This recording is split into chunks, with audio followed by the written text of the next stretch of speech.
Epstein Files and Jacob Zuma. What must South Africans understand? Now, South Africans, listen carefully. When the Epstein Files dropped, many people expected American names, British loyalty, and tech billionaires. But Jacob Zuma's name appearing there is shocking.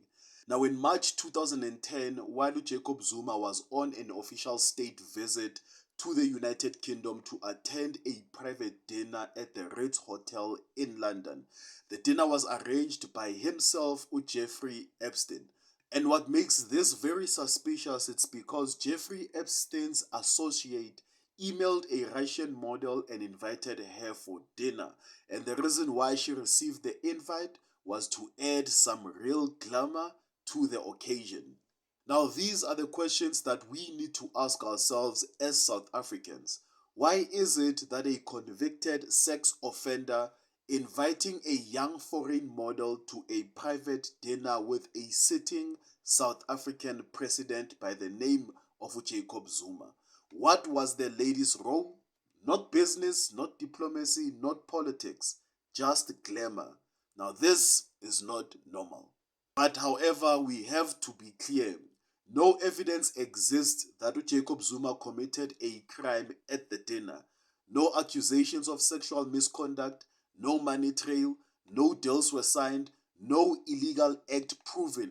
But the question that we are asking as citizens is that why was Jeffrey Epstein, a man already convicted of sex crimes by 2010, able to access the head of state at the time, Mr. President Jacob Zuma, so easily?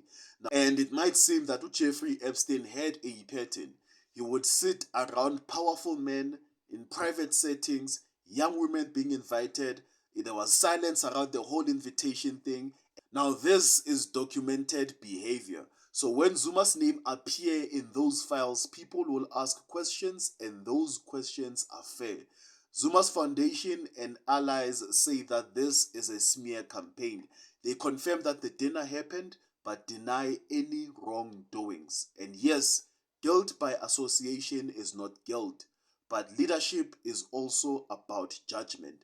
A president does not accidentally end up in Epstein's social circle. Now, this matters because of Jacob Zuma is no longer just a former president. He is the leader of Umkhonto weSizwe Party, a party that claims to represent moral authority, revolutionary values. It also claims that it's representing the poor and the betrayed.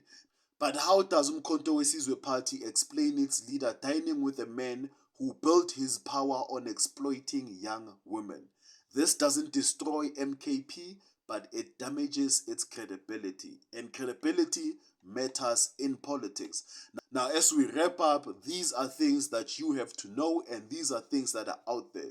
Now, Jacob Zuma did attend a private dinner arranged by Jeffrey Epstein. He did not face criminal allegations from the dinner. He did not appear in fight logs or long-term Epstein networks. But whenever Jeffrey Epstein is involved, it raises serious ethical questions. The presence of a model raises red flags, and South Africans deserve transparency, not dismissal. This is not about court, it's about character, judgment, and accountability. And in a country already wounded by corruption, even the appearance of compromise matters. Now, South Africa doesn't need perfect leaders, but we cannot keep lowering the bar. If Epstein's shadow touches your name, you don't just say that it's a smear campaign. You have to get on a public platform and explain. And until that explanation satisfies the people, the questions will never die. This is Alokwan, and what are your thoughts?